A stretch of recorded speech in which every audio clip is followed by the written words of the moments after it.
Hey, I'd like to welcome you to another episode of Mission Matters.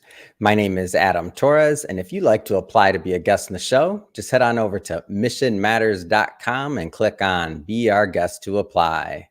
All right, so today is a very special episode. We have Greg Johnson on the line, who I'm proud to announce is the newest member in our Mission Matters community and also will be an author in our upcoming book release. Greg is the founder and executive coach over at Above the Rim Executive Coaching. Greg, first off, welcome to the show and welcome to the community. Well, thank you, Adam. This is just really exciting for me, and I'm looking forward to working with you on this. All right, Greg. So, lot of business owners, entrepreneurs, executives watch this program, and we're all looking, myself included, on a way to get an edge, a way to get ahead, and to really maximize, our performance, but also our significance, which go hand in hand. So, we're going to go deep into this topic today, but before we do, we'll start this episode the way that we start them all, with our Mission Matters Minute.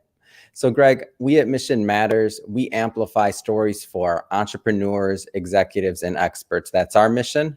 Greg, what mission matters to you? Well, as an executive coach, one of the things that I find with a lot of people is they're very good at what they do, but a lot of times they struggle trying to find out where they want to go, what they want to do, their next opportunity, and they let their career happen to them. So, what I really enjoy doing and what my mission is to help professionals learn how to play their career above the rim, how to take control of their career destiny and do it on purpose. That's my mission.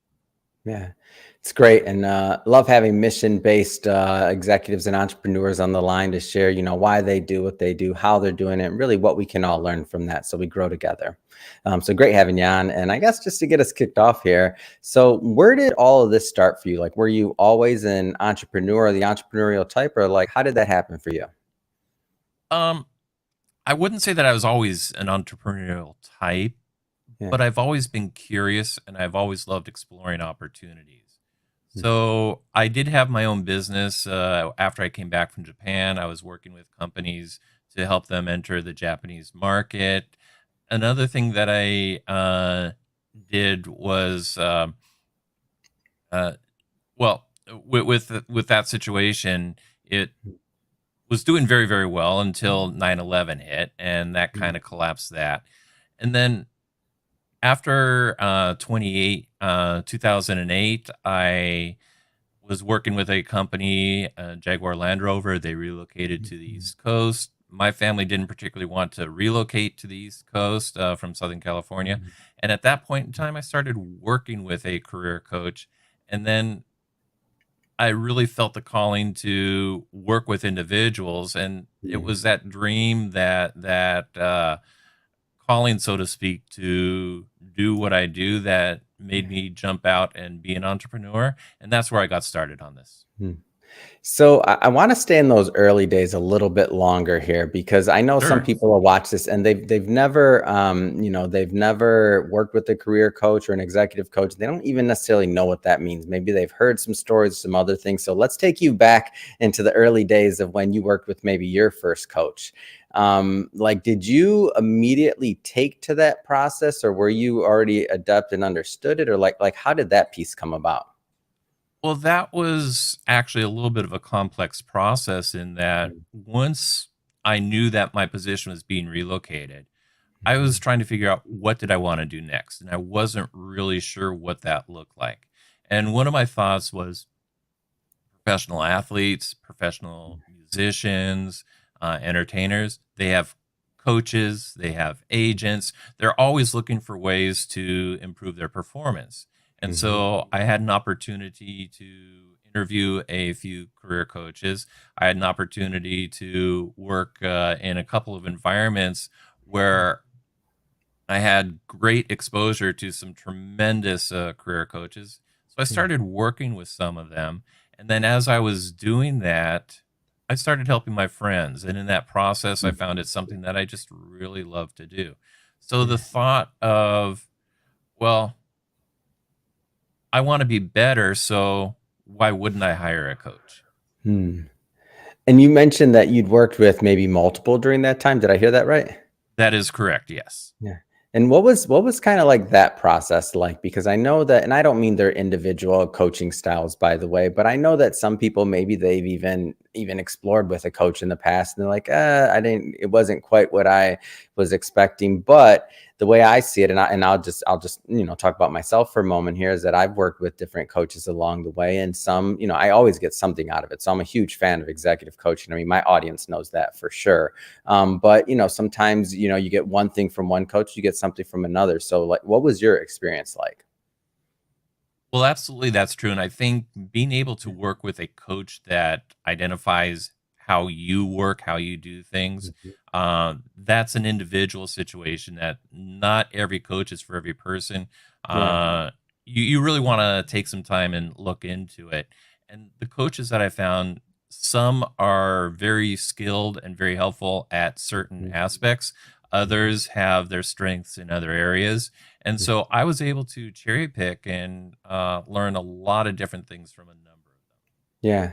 And so now, and just I'm kind of going through this timeline here. So Hmm. now, you're getting these benefits, you're working with these coaches, you're really enjoying the process or processes, for some of them. And now at some point you're probably running around telling your friends about all this stuff you're learning, and they're just like asking you more and more questions, and now you're helping them, and it kind of Absolutely. snowballs. Like, that's how it happened, right? Like, you weren't sitting back like, what, this is what it's just, you're probably having a cup of coffee or tea, you're talking about the last conversation you had, and then they won't let you shut up, or you won't shut up, one of the two, right? Absolutely. Absolutely. Oh, that's awesome. And so now you have friends that you're helping, or other people in your network and around you. That shift to, let's just say, go full time, or to also like say, what, this is my calling. This is what I love doing. This is what I want to make a go at. How did that take place? Like, was there a Well, moment? I think it was pretty shortly after I left Jaguar Land Rover and working with the different coaches. I had a discussion with my wife about it, Hmm. had her complete support. There were a number of other people in my network that I had discussions. What does this look like? How is this going to develop? Yeah. I remember having good discussions with a friend of mine, David, and we talked about, okay, well, what am I going to call the company? Yeah. And what does it mean to you? And he helped me come up with the name Above the Rim, because back in the day, many, many years ago, when I was playing basketball regularly, I could play above the rim. And it's fun when you have your game above the rim. And so I Yeah. really wanted to think about, how can I help my clients realize their ability and reach their peak in playing above the rim. And Yeah. that's how I came up with that. It's awesome. So now you know the direction you're going. Did you decide, and/or kind of pick your niche of the executive market? I know you work with a lot of C-suite executives. You work with a lot of. Did you pick that immediately, or did you know who you wanted to coach or who you wanted to help immediately? Like, how'd that work out? Well, one of the things that I've learned is I enjoy working with all levels of people. My Hmm. primary client is probably mid management and above, but I Yeah. also like working with students, because one of the things I discovered is, as I'm working with mid management people or even C-level people, they're saying, Mhm. Greg, I wish I learned back when I was just out of college what you're Mhm. teaching me now. And so I've made some strides in working with younger people as well, and I thoroughly enjoy that. But one of the things in networking, and uh, I don't believe in accidents, I don't believe in Mhm. coincidences, but there are a number of people that have happened into my life and into opportunities to work with them, Mhm. that we've been able to forge some really good relationships. And that's the exciting thing. Yeah. And I know one of the concepts that you're definitely known for is to kind of view your career as a journey. So when Absolutely. I mean, that's definitely, all the entrepreneurs and executives watch this. Depending on the level of where they're at, but I've always seen it as a journey, and it's the zigs and the zags, and not necessarily knowing always what's coming next, especially as an entrepreneur. Let's go further into the concept. Let's get into the idea of how we really take this content and this information and maybe and make a difference. So elaborate maybe on the career part and how we should be looking at it from your point of view.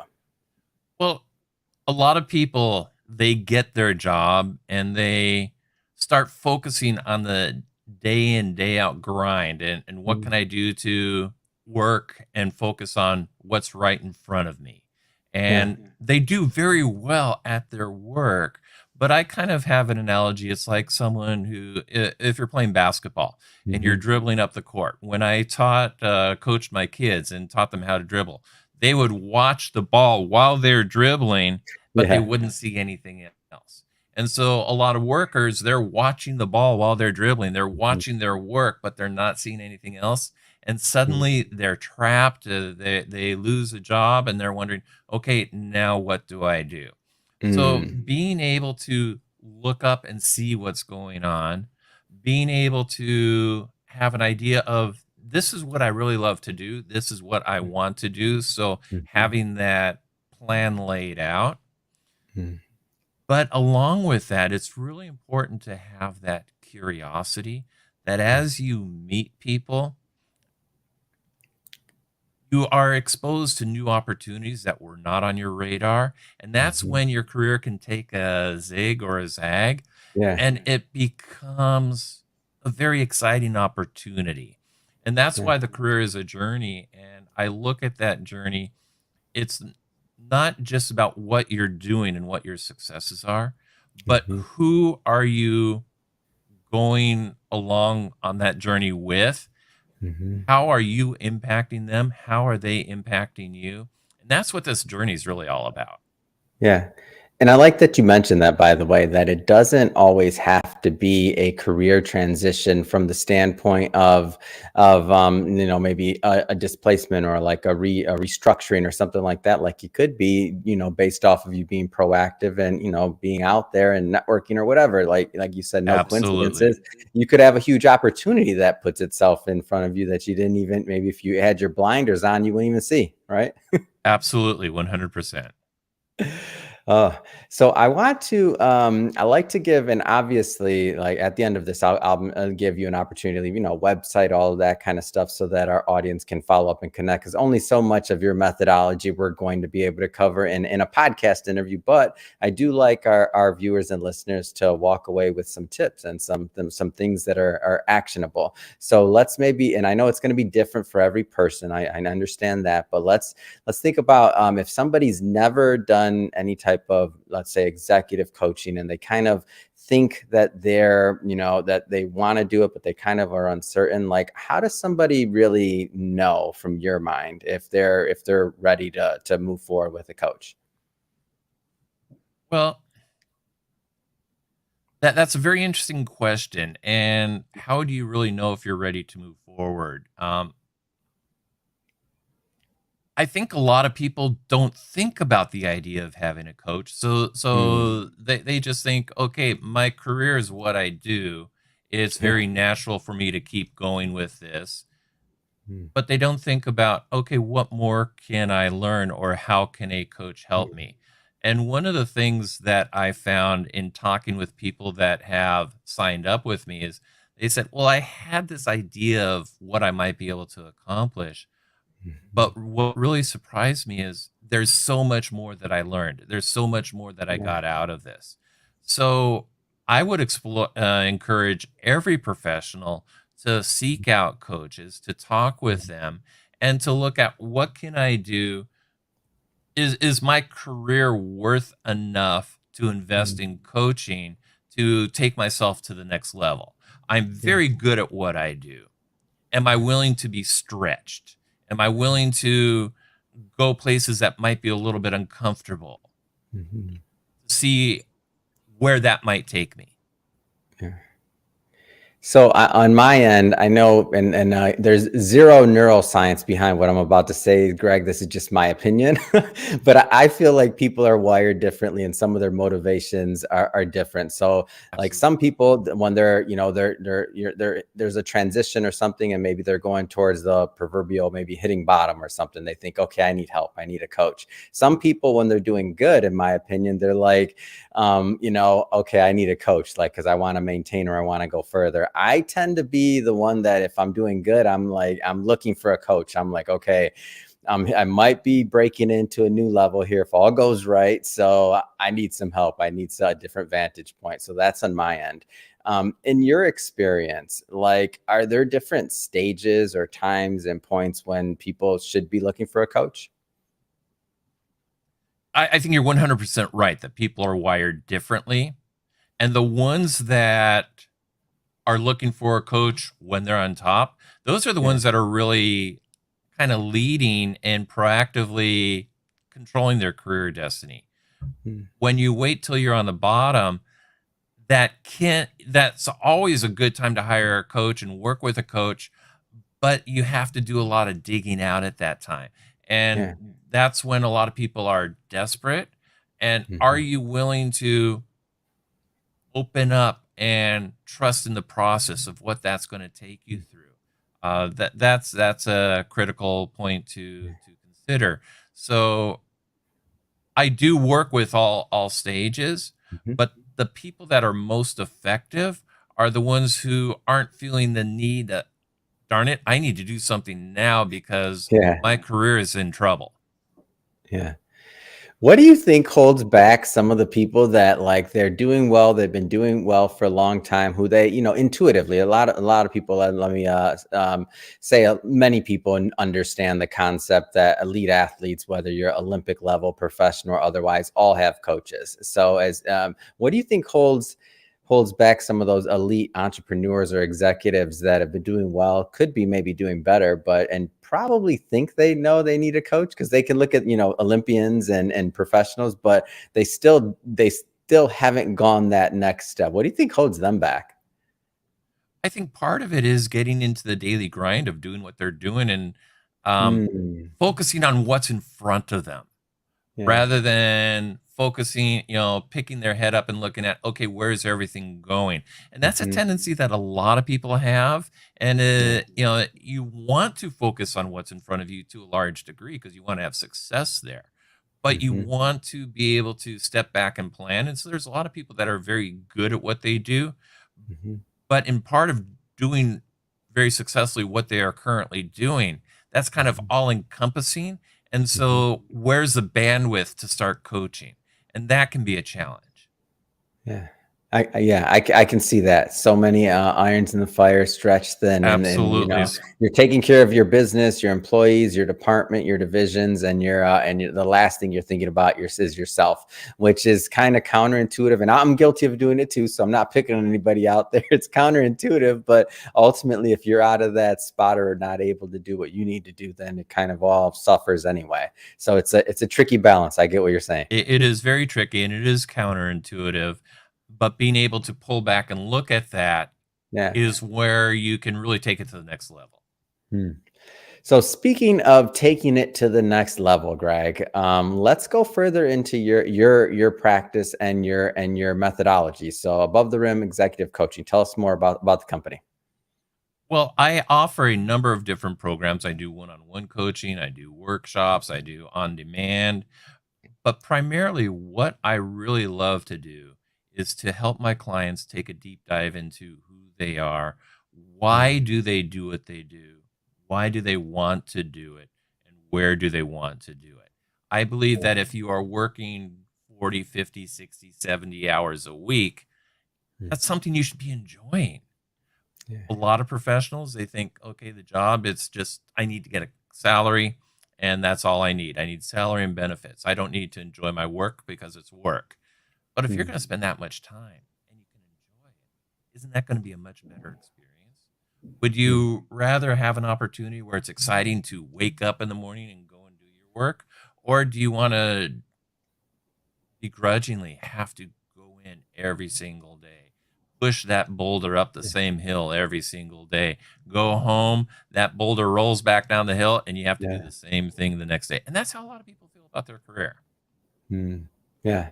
And so the main thing is that there is another way. So Absolutely. maybe go into, and I know, and again, we won't go into your entire process, but maybe for, again, just to give the listeners or viewers that have never worked with an executive coach but are curious, like tell me maybe a little bit more about your process and what that looks like. Right. And as I go into that and help them understand who they are, why they're going where they're going, then I help them to understand the value that they've given to previous Hmm. employers, the value of what they accomplish, Hmm. and being able to own that. One of the challenges that a lot of people face when they're going through their career and suddenly there is a layoff and suddenly there is stuff going on, or they're not Hmm. happy with how their previous position ended, there's baggage and there's something called imposter syndrome that creeps in. Hmm. They've had great success, but there are things that are happening that are causing them to doubt that, or causing them to doubt that people they are talking to will understand that. So, what I help them do is take a look at what they have achieved, break it down into components, learn how to talk about it in a precise way that makes sense, and then go through a step by step process where they actually take complete ownership of what they've been able to achieve and what their value is, what their Hmm. why is.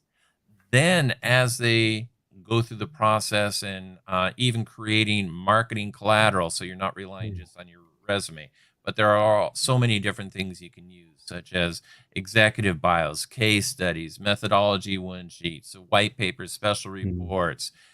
But as you spend time creating those things, you're Hmm. taking such greater ownership in your head of who you are that Hmm. when you go into an interview, you can talk much more confident.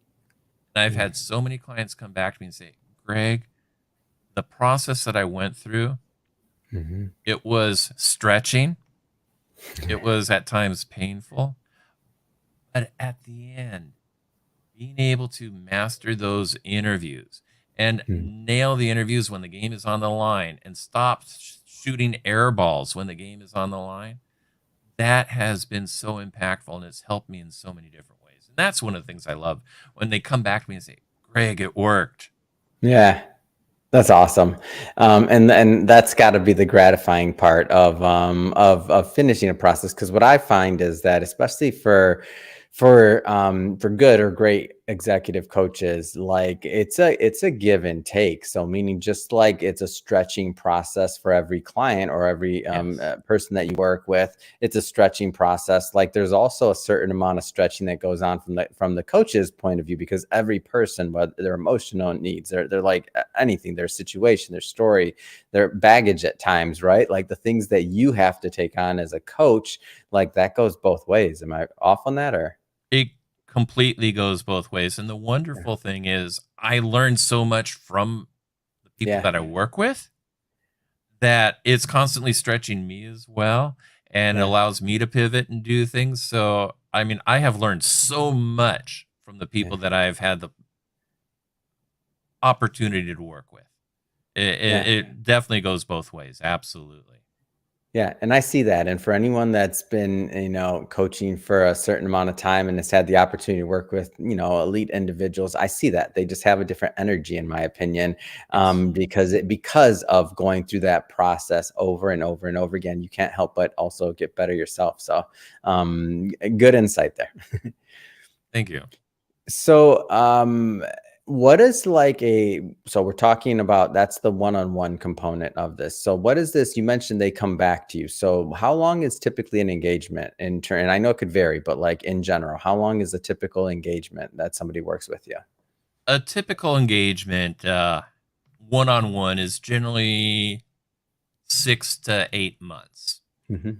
There And are it many have to be. And times. I ask you that question, by the way, so that people understand that have never worked with a coach. It's not a magic thing. You're not taking a red or blue, green pill, whatever. You're like, it takes time and work, right? There is a lot of unlearning and Yeah. relearning, and it is not a magical process. It's not an easy process, Yeah. and it does take time to Mhm. do things. So I would recommend, people start going to coaching even while they are working, Mhm. uh, just to build that process and lay the foundation. Mhm. So one of the things that I have found is after the process, when I'm doing one-on-one coaching, Mhm. I've been putting on a lot of my programs into on-demand format, and so Mhm. they've been coming back to me and working with me on a regular basis, whether that be once a month, whether that be Mhm. once a quarter, talking about what's going on at work, helping Yeah. them solve because they can't go home necessarily and talk about it because people in their Yeah. family don't understand. If they're Yeah. having challenges, there are things that they cannot say at work. Of So course. being able to talk with another professional about these things. And the interesting thing is, in the process of talking about it, so often they're coming up with their own solution just by Mhm. verbalizing what's going on. Yeah. Yeah, that's a thing, and for anybody out there that is, high performing or reach a certain level, like, you probably do have the answer inside yourself, but if it's, like, you need somebody to help bring that out. It's Just interesting a how that works.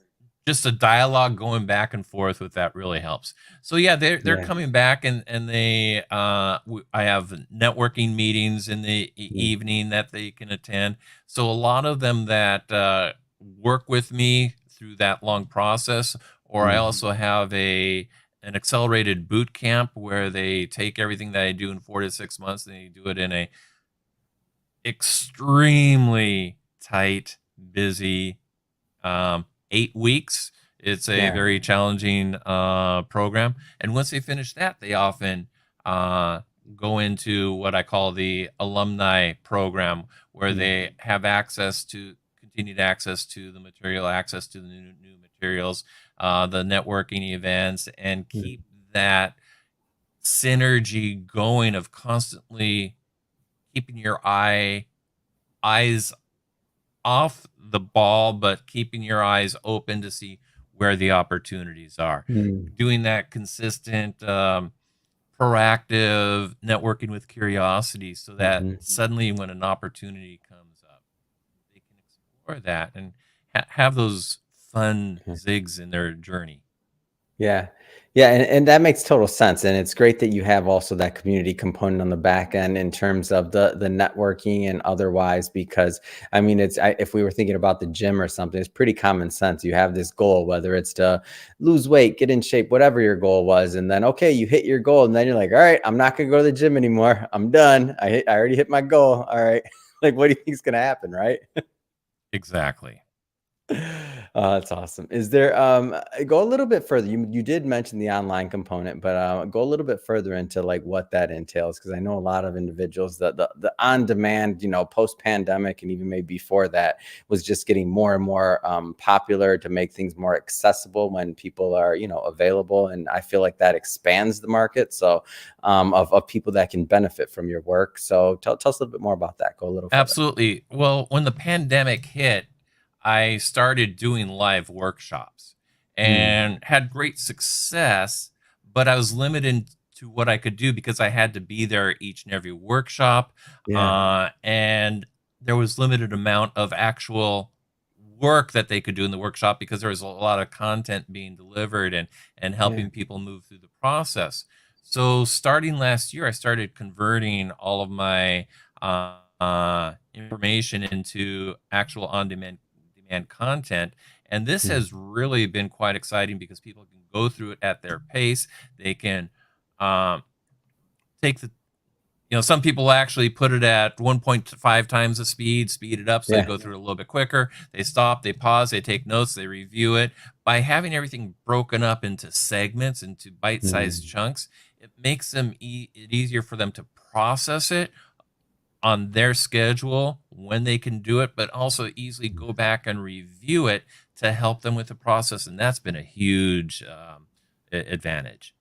Yeah, I'm a micro learner for sure. Like I need the bite size. Like that's how I learn best. I found obvious. Well, I shouldn't say obviously, but when I was coming up in the ranks of corporate America and taking all my exams and things like this, I don't really think we had much in the form of micro learning as far as I can recall. But now after I started to get used to it and understood what it was, and then I started to, I just the retention for me was just so much more. And I'm not against, again, an all day seminar or anything like that. I do that. And I think those, but I feel like all these different learning styles, whether it's one-on-one, whether it's online, whether it's the kind of the group format, I feel like they all attack your brain. Again, zero, I don't know if there's any real neuroscience, but for me, they all attack the brain in a different way. And I just feel like the combination of utilizing all those things just make the retention and the possibility for, true progress, which is the reason why someone would invest their time and money into something along the Absolutely. lines of executive coaching, right? Absolutely, that's 100%.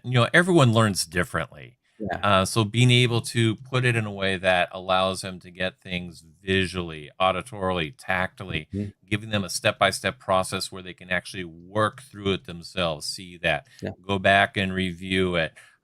It just makes it a greater learning experience, and as you say, helps them to retain it much better. So, other than which I'm going to give you the opportunity to leave your website, things like that. But other than which, I do want my audience to do. Other than going to check out your website and giving you a call, what's something that somebody that if they're just something that they can do today, something small, something actionable, something that kind of gets them going. Like what's an exercise or a thing they can do today to start heading in the right direction? What I would challenge them to do is take 15 minutes to really think about when they are working, Hmm. what do they really enjoy doing with their work? There are some things that they will enjoy, there are some things they won't enjoy. Hmm. But then write down what it is you enjoy.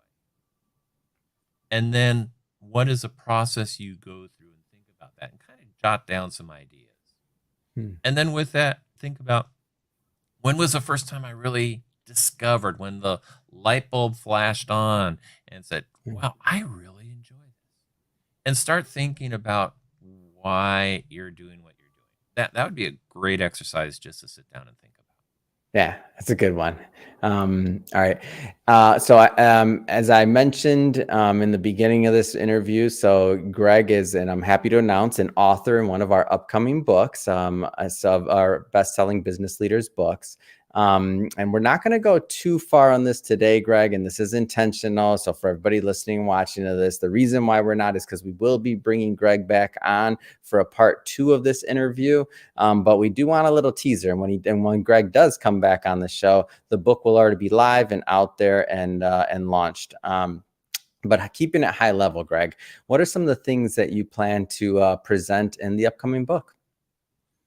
I'm focusing on the fact that your career is a journey and how do you approach your career? And a lot of people, again, their career is a means to an end to support their family, but it's nothing beyond that. And if you can think about it as a journey and how that will impact you, how that can help you at the end of the day, have a career with growth, have a career with significance that goes Mhm. far beyond the salary that you earn.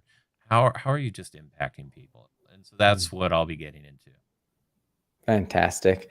Well, I'm going to cut you off there, Greg, because I got a lot more questions, but I'm going to wait till the book's out for those.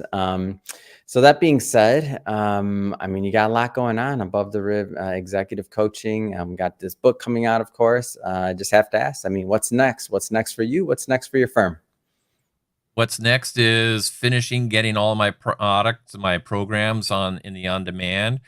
Yeah. But I have probably about 15 new concepts that I'm working on to put together new courses, new ideas. One of the things you and I discussed recently, Mm. we were on a call together with a number of other experts talking about AI and how is that impacting professionals. And so that's one Mm. thing that I'm going to be attacking. And I have about 5 others that I'm looking at. So I'm really looking forward to seeing what the rest of 2023 has in store. And it's been a good ride so far, and I'm thoroughly enjoying it.